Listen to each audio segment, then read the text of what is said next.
হরে কৃষ্ণ। আপনারা সবাই কেমন আছেন? আর আগামীতে সামনে আসছে রাধা অষ্টমী, জন্মাষ্টমী, শ্রীকৃষ্ণের জন্মাষ্টমী সবাই অনেক আনন্দের সহিত পালন করেছেন। খুবই আনন্দ হয়েছে। অনেকেই আমাদেরকে ফোন করেছেন এবং আমাদের যে একাদশী গেছিল আগের অন্নদা একাদশী, অনেকেই অনেক আনন্দের সহিত অন্নদা একাদশী পালন করেছেন এবং অনেক ভক্ত আমাকে ফোন করেছেন যে প্রভু অন্নদা একাদশী আমরা অনেক আনন্দের সহিত উদযাপন করেছি এবং অন্নদা একাদশী থেকে আমরা অনেক কিছু জানতে পেরেছি। তা যাই হোক, অনেকজন অনেক সুন্দর কমেন্টস করেছেন, খুব ভালো লেগেছে। অনেকের কমেন্টসে ছিল অনেক কিছু জানার মতো, বোঝার মতো, অনেক ছিলেন জানার জিজ্ঞাসাও ছিল অনেক। সবার কমেন্টের সব সময় হয়তো উত্তর দেওয়া সম্ভব হয় না, যদিও তা আমি চেষ্টা করি যে যেগুলো সঠিক প্রশ্ন থাকে সেগুলোর সঠিকভাবে উত্তর দেওয়ার চেষ্টা করি শাস্ত্রীয়ভাবে। যাই হোক, আপনারা একাদশী করছেন এবং সবাই একাদশীর মাহাত্ম্যকে খুব ভালোভাবে শ্রবণ করছেন, সেটা শুনে খুবই আনন্দিত হয়েছি যে না, আপনারা সবাই একনিষ্ঠভাবে একাদশী করছেন, ব্রত করছেন। দেখুন, একাদশী ব্রতটা আমাদের শাস্ত্রীয় বিধান অনুযায়ী মহাপ্রভু ওনার মাকে পর্যন্ত বলেছেন যে গয়া গঙ্গা বানারসী ব্রতের মধ্যে একাদশী, ঘরে বসে পুজো মন তুলসী রে নগরবাসী, জাগিয়া লহ কৃষ্ণের নাম রে নগরবাসী, জাগিয়া লহ কৃষ্ণের নাম। মহাপ্রভু ওনার মা সচিমাতাকেও বলেছেন যে একাদশী ব্রতের মধ্যে সর্বশ্রেষ্ঠ ব্রত হচ্ছে একাদশী ব্রত। তা ওই একাদশী ব্রততে আমরা বারবার যেটা বলি যে অনেক লোকের হয়তো এখনও শাস্ত্র অধ্যয়ন করেছেন বা সাধুসঙ্গ সেইভাবে হয়তো হয় নাই, যার ধরনের অনেক লোকের প্রশ্ন থাকতে পারে যে একাদশী কি মহিলারা করতে পারে বা সধবারা করতে পারে। যাই হোক, ওগুলো আমাদের ভিডিওতে অনেকবারই দেওয়া হয়েছে। আপনারা যদি বিশদ বিবরণ জানতে হয় তাহলে আমার নাম্বার দেওয়া আছে, যদি আপনারা এই বিষয়ে জানতে হয় তাহলে আমাকে ফোন করবেন। যে একাদশী অ্যাকচুয়ালি কোনো আলাদা পার্সন না যে অমুকে করতে পারবে আর অমুকে করতে পারবে না, ওটা ভগবানের নির্দেশ, ওটা আইন, সংবিধান। তা ওটা সবাই মানবে। ওখানে স্ত্রী, পুত্র, আবাল, বৃদ্ধ, বনিতা, সদবা, অধবা, বিধবা এরকম কোনো কিছু নেই। একাদশী সবাই করবে। যাই হোক, আপনারা সবাই একাদশী করেন, খুবই ভালো লাগে। আর আপনারা জন্মাষ্টমী সবাই পালন করেছেন, জন্মাষ্টমীর অনেক ভিডিও পাওয়া গেছে, খুব ভালো লাগেছে জন্মাষ্টমী আপনাদের পালন করা। তো যাই হোক, সামনে আসছে রাধা অষ্টমী, আগামী রবিবার রাধা অষ্টমী হচ্ছে আপনার 31 আগস্ট রাধা অষ্টমী। ওই রাধা অষ্টমীর দিনে আমাদের কর্তব্য হচ্ছে, নিয়ম হচ্ছে তো একাদশীর মতোই করা, তবে রাধা অষ্টমী যেহেতু উনি দুপুর মধ্যাহ্নকালে আবির্ভাব হয়েছিলেন, যার জন্য ওনার জন্য মধ্যাহ্নকালে ওনাকে সিঙ্গারাদি করে তারপরে ভক্তবৃন্দ সারাদিন উপবাস নির্জলা থাকতে হয়। নির্জলা উপবাস থেকে সারাদিন দুপুরবেলা ওনাকে সিঙ্গার করে প্রসাদ নিবেদন করে, ভোগাদি প্রসাদ নিবেদন করে, তারপরে প্রসাদ যদি আপনারা অর্ধবেলাও করতে পারেন, কোনো অসুবিধা নেই। আর যদি পুরনো একাদশীর মতো করতে চান তাহলেও করতে পারেন, কোনো অসুবিধা নেই। তবে পালন করবেন রাধা অষ্টমী, এটা খুবই ইম্পর্টেন্ট। কারণ রাধা কৃপা ছাড়া গোবিন্দ পাওয়া যাবে না, রাধারানীর কৃপা লাগবেই, রাধারানী ছাড়া কিছুই হবে না। তো রাধারানীর ব্রত আগামী 31 আগস্ট রবিবার। আপনারা অর্ধবেলা, যদি সারাদিন অসুবিধা হয় তাহলে অর্ধবেলা উপবাস করুন, রাধারানীর শৃঙ্গার করুন, তারপরে আপনারা যা প্রসাদ ভগবানকে নিবেদন করবেন, রাধারানীকে নিবেদন করবেন, তা আপনারা পেয়ে যেতে পারেন, কোনো অসুবিধা নেই।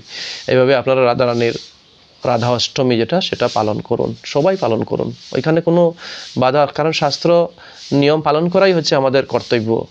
আমরা এই দেশের নাগরিক, ভারতবর্ষ আমাদের দেশ, ভারতবর্ষের নাগরিক আমরা যদি দেশের জন্য কোনো কিছু করতে চাই বা দেশের যদি সুব্যবস্থা শুদ্ধভাবে দেশের কোনো পরিচর্যা করতে চাই, তাহলে কি আমাদের দেশের আইন মানতে হবে না? দেশের যদি আইন মানি তাহলে না আমরা শুদ্ধ নাগরিক, সত্য দেশভক্ত আমরা। ঠিক তদ্রূপ আমরা সনাতনী হিন্দু, আমাদের কর্তব্য হচ্ছে সনাতন শাস্ত্র, আমাদের বেদ কি বলছে, আমাদের পুরাণাদি ধর্মগ্রন্থ উপনিষদ কি বলছে সেটাকে পালন করা, সেটার যে নিয়মগুলো আছে সেইগুলোকে আমাদের পালন করা।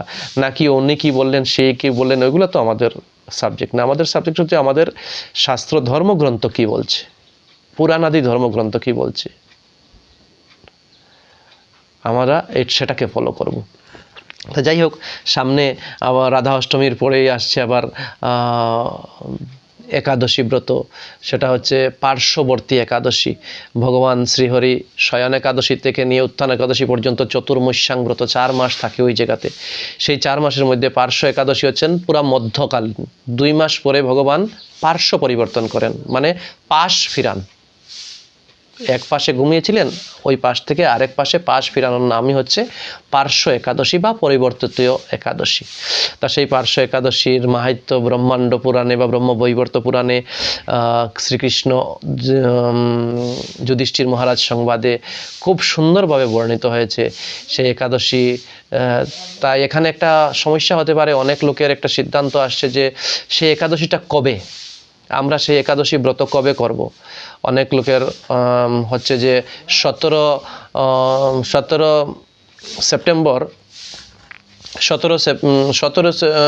3 সেপ্টেম্বর 17 ভাদ্র বুধবার, না 18 ভাদ্র 4 সেপ্টেম্বর বৃহস্পতিবার।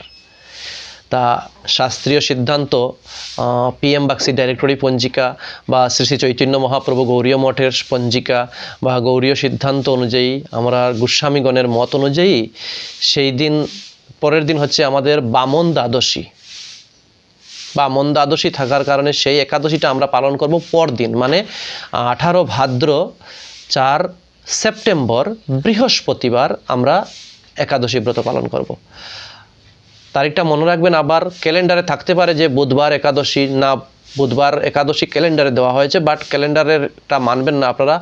গোস্বামীগণের মত, স্বরগোস্বামী মত যেটা, সেই গোস্বামী মত, নিম্বার্ক মত হচ্ছে পড়াহে একাদশী। PM বাগচি ডাইরেক্টরি পঞ্জিকা আপনারা দেখে নেবেন, সেখানেও লেখা আছে যে গোস্বামী এবং নিম্বার্ক মতে পড়াহে একাদশীর উপবাস ব্রত, যেটা হচ্ছে বামন দ্বাদশী ব্রত, সেটাকে বলা হয় বামন দ্বাদশী ব্রত। তাই আপনারা বৃহস্পতিবার 18 ভাদ্র 4 সেপ্টেম্বর বৃহস্পতিবার আপনারা একাদশী ব্রত পালন করবেন, এবং 19 ভাদ্র 5 সেপ্টেম্বর শুক্রবার সকাল 9:32 ভিতরে আপনারা সেই দ্বাদশী ব্রতের পালন করবেন। হরে কৃষ্ণ। ঠিক আছে, চলুন আসুন আমরা দেখে নেই সেই একাদশীর মাহাত্ম্য গ্রন্থে কি লেখা হয়েছে, আমরা সেটা একটু আস্বাদন করি। হরে কৃষ্ণ। ব্রহ্মবৈবর্ত পুরাণে ভাদ্র মাসের কৃষ্ণপক্ষের পার্শ্ব একাদশীর মাহাত্ম্য যুধিষ্ঠির শ্রীকৃষ্ণ সংবাদে এইরকমই বলা হয়েছে। যুধিষ্ঠির মহারাজ জিজ্ঞাসা করলেন, হে কৃষ্ণ, ভাদ্র মাসের শুক্লপক্ষের একাদশীর নাম কি? এই ব্রত পালনের বিধি কি, এবং ব্রত পালনেরই বা কি পুণ্য লাভ হয়?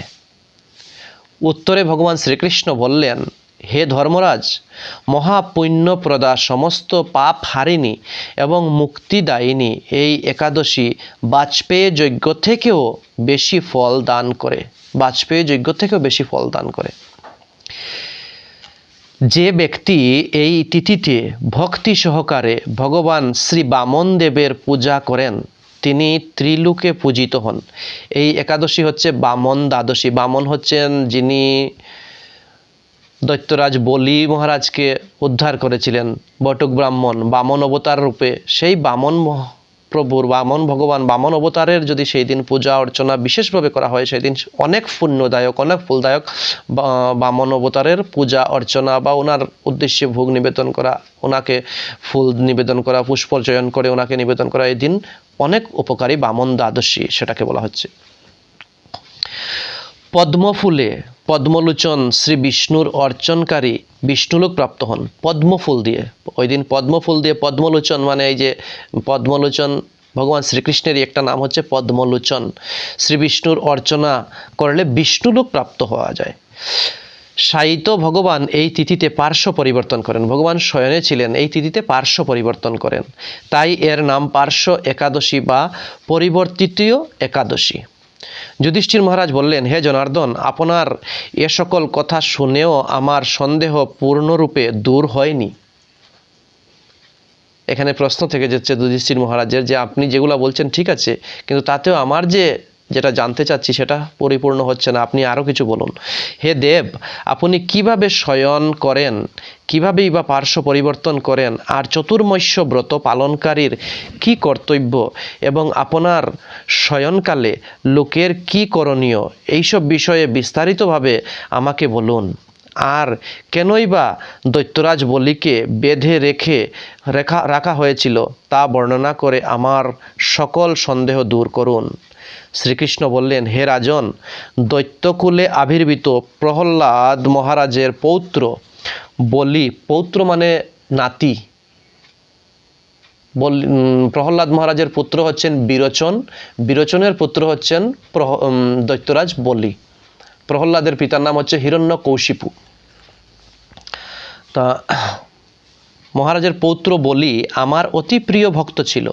সে আমার সন্তুষ্টি বিধানের জন্য গো, ব্রাহ্মণ, পূজা ও যজ্ঞাদি ব্রত সম্পাদন করত। বলি মহারাজ ভগবানের প্রসন্নতার জন্য গরু, গৌমাতাকে পূজা করত এবং ব্রাহ্মণদেরকে পূজা করত।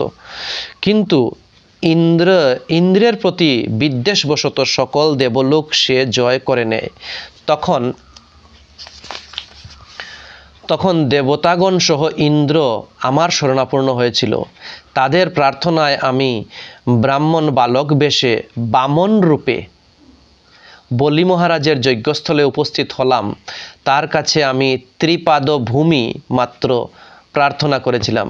সে তুচ্ছ বস্তু থেকে আরও শ্রেষ্ঠ কিছু সে আমাকে দিতে চাইছিল।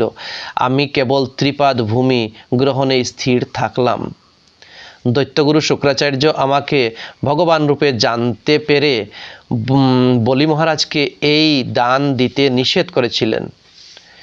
কিন্তু সত্য আশ্রয়ী বলি গুরুর নির্দেশ অমান্য করে আমাকে দান দিতে সংকল্প করলেন। দেখুন, এখানে একটা অনেক শিক্ষণীয় বিষয় আছে।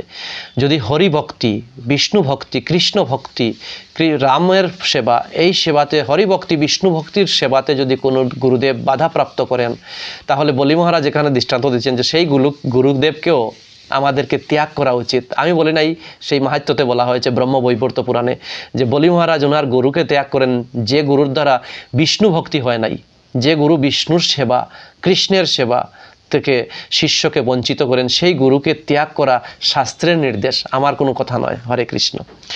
তখন আমি এক পদে নিচের সপ্তলোক, আরেক পদে উপরের সপ্তভুবন অধিকার করে নিলাম। পুনরায় তৃতীয় পদের স্থান চাইলে সে তার মাথা পেতে দিল। আমি তার মস্তকে তৃতীয় পদ স্থাপন করলাম। তার আচরণে সন্তুষ্ট হয়ে আমি সর্বদা তার কাছে বাস করার প্রতিশ্রুতি দিলাম। ভাদ্র শুক্লপক্ষিয়া একাদশীতে ভগবান শ্রী বামনদেবের এক মূর্তি বলি মহারাজের আশ্রমে স্থাপিত হয়। দ্বিতীয় মূর্তি ক্ষীরসাগরে অনন্তদেবের কুলে শয়ন একাদশী থেকে উত্থান একাদশী পর্যন্ত 4 মাস শয়ন অবস্থায় থাকেন। এই 4 মাস যে ব্যক্তি নির্দিষ্ট নিয়মে ব্রত, জপ, তপ ব্যতীত দিন যাপন করে, সেই মহামূর্খ জীবিত থাকলেও তাকে মৃত বলে জানতে হবে। ভগবান এখানে বলছেন যে এই যে 4 মাস, এই যে শ্রাবণ মাসে যে শয়ন একাদশী থেকে নিয়ে উত্থান একাদশী পর্যন্ত যে ব্রত, নিয়ম, নিষ্ঠা যেগুলো আছে, সেইগুলা যদি কোনো ব্যক্তি নিয়ম করে পালন না করে, তাহলে সেই ব্যক্তি যদিও জীবিত, কিন্তু তাকে মৃত বলেই মরবে। এখানে মূর্খ বলছেন ভগবান। শ্রাবণ মাসে শাক, ভাদ্র মাসে দই, আশ্বিনে দুধ, কার্তিক মাসে মাসকালাই ও সর্বপ্রকার আমিষ দ্রব্য বর্জন করা, এই 4 মাস শ্রীকৃষ্ণের আরাধনা করতে হয়। প্রতিটি একাদশী ব্রত যথাযথ পালন করতে হয়। সায়িত ভগবান পার্শ্ব পরিবর্তন করেন বলে এই একাদশী মহাপুণ্য ও সকল অভীষ্ট প্রদাতা। এই একাদশীর ব্রত পালনে 1,000 অশ্বমেধ যজ্ঞের ফল প্রাপ্ত হওয়া যায়। হরে কৃষ্ণ। তা আমরা এই পার্শ্ববর্তী একাদশী বা পার্শ্ব পরিবর্তিত একাদশীর সম্বন্ধে যে মাহাত্ম্য শ্রবণ করলাম, সেই মাহাত্ম্যতে দেখতে পেলাম আমরা যে এই একাদশী পালনে আমাদের অনেক বাজপেয়ী যজ্ঞর ফল লাভ হয়, বা 1,000 অশ্বমেধ যজ্ঞের ফল লাভ হয়। এখানে অশ্বমেধ শব্দের অর্থ কিন্তু অনেক লোক ভুল ব্যাখ্যা করেন। অশ্বমেধ শব্দের অনেক লোক, অনেক পণ্ডিত আছে, ইউটিউবে আপনারা পাবেন যারা ব্যাখ্যা করবে যে অশ্ব শব্দের অর্থ হচ্ছে ঘোড়া, মেধ শব্দের হচ্ছে মাংস, সেই মাংস দিয়ে যজ্ঞ হচ্ছে। তাহলে আপনারা বলেন মাংস লাগবে না, মাংস যারা পায় তারা এই সেই, এরকম ভুল ব্যাখ্যা অনেক লোক শাস্ত্রের অনর্থ, শাস্ত্রের শ্লোকের অর্থের অনর্থ ব্যাখ্যা করে ওনারা, অনেক লোক আছে। এখানে অশ্বমেধ যজ্ঞ বলতে যেগুলা অশ্ব, আমি আবার ক্লিয়ার করছি আপনাদেরকে, শাস্ত্রে ছিল অশ্বমেধ যজ্ঞ, গমেধ যজ্ঞ, কিন্তু সেটা হচ্ছে যেগুলা অশ্ব বা মানে ঘোড়া বা যেগুলা গাভী মাতা ওনাদের বয়সপ্রাপ্ত হয়েছিলেন, ওনারা দুগ্ধ দান করার সক্ষমতা ওনারা হারিয়ে ফেলেছিলেন, বাছুর দানের ক্ষমতা ওনারা হারিয়ে ফেলেছিলেন, এবং ওনারা জীর্ণ হয়ে গেছিলেন, ওনারা নিজেও খাওয়া খাদ্য গ্রহণ করতে পারছিলেন না, সেই ধরনের যেগুলা জীর্ণ বৃদ্ধ হয়ে গেছে সেই ধরনের গাভী বা অশ্ব দিয়ে ওদেরকে যজ্ঞে পূর্ণাহতি দেওয়া হতো। এবং যজ্ঞে পূর্ণাহতি দেওয়ার পরে যজ্ঞশিষ্ট অমৃত ভুজ, সেই যজ্ঞ থেকে ওনারা আবার সেই অশ্বমেধ বা গমেধ যেগুলো দেওয়া হতো, মাংস যেগুলো দেওয়া হতো আহুতি, সেই মাংসর দ্বারা আবার পূর্ণ বয়স প্রাপ্ত, যৌবন প্রাপ্ত গাভী মাতা এবং অশ্ব মানে ঘোড়া সেই যজ্ঞ থেকে প্রাপ্ত হতো, যার জন্য যজ্ঞ করা হতো। সেই যজ্ঞ কোনো আহারের জন্য করা হতো না, কিন্তু এটাকে ভুল ব্যাখ্যা করা হচ্ছে যে না, ওনারা তো যজ্ঞ করতেন, গমের যজ্ঞ, অশ্বমের যজ্ঞ। সেটা করা হতো এই জন্যই যে তাকে আবার পুনরায় তার যাতে সেই যৌবন প্রাপ্ত হয়, সে যাতে জীর্ণ থেকে আবার সে শক্তিশালী হয়, যার জন্য যজ্ঞ করা হতো। সেই যজ্ঞ আজকে তো সেই ক্ষমতা আমাদের নেই, আমরা যেগুলো যজ্ঞ করি আমরা কি আবার প্রাণদান করতে পারবো? যার জন্য সেই যজ্ঞই নেই কলিযুগে। কলিযুগে একটাই যজ্ঞ শুধু হচ্ছে হরের নাম হরের নাম হরের নামৈব কেবলম কলহ নাস্তেব্য নাস্তেব্য নাস্তেব্য গতিরন্যতা হরে কৃষ্ণ কৃষ্ণ কৃষ্ণ হরে হরে হরে রাম রাম রাম হরে হরে। এই 16 নাম 32 অক্ষর। এখন এটাও নিয়ে অনেকের প্রশ্ন যে এটা কোথায় লেখা আছে, এটা কি প্রমাণ? এটাও লেখা আছে ব্রহ্মাণ্ড পুরাণে, সুন্দরভাবে লেখা আছে, 12 অক্ষর স্থিত 32 অক্ষর 32 অক্ষর বিশিষ্ট হরে কৃষ্ণ কৃষ্ণ কৃষ্ণ হরে হরে হরে রাম রাম রাম হরে হরে, এই মন্ত্রই একমাত্র কলিযুগের মহামন্ত্র। বাকি হরে কৃষ্ণ। আমরা একাদশী মাহাত্ম্য, আপনারা সবাই একাদশী পালন করুন। যারা নতুন করছেন তাদেরকে সাধুবাদ জানাই, আপনারা একাদশী ব্রত পালন করুন, নিষ্ঠা সহকারে পালন করুন, অনেক ফলদায়ী। একাদশী ব্রত কোনো পিতৃমাতৃ শ্রাদ্ধর সঙ্গে সম্পর্ক নেই, ওটা আমরা 12 মাস করব। প্রত্যেকটা একাদশীই পালনীয়, প্রত্যেকটা একাদশীই আমাদের কাছে ইম্পর্টেন্ট। আমরা 8 বছর বয়স থেকে নিয়ে 80 বছর বয়স পর্যন্ত প্রত্যেক লোকই একাদশী ব্রত পালন করব। সেই একাদশী ব্রত পালন করতে আমাদের কোনো বড় ছোট, বয়স্ক কম বয়স্ক, সধবা বিধবা অধবা, নারী পুরুষ ভেদাভেদ নাই। আত্মার কোনো নারী পুরুষ হয় না। এগুলো জানতে হলে সাধুসঙ্গ করতে হবে, অনেক সাধুসঙ্গ করতে হবে, অনেক গ্রন্থ অধ্যয়ন করতে হবে। তাই আপনারা সাধুসঙ্গ করুন। আপনাদেরকে অনেক ধন্যবাদ। আর বিশেষ কি আপনাদের কাছে অনুরোধ এটাই থাকবে যে আপনাদের যদি এগুলা কথা ভালো লাগে তাহলে নিশ্চয়ই অবশ্যই কমেন্ট করবেন, শেয়ার করবেন, সাবস্ক্রাইব করবেন চ্যানেলটিকে। হরে কৃষ্ণ।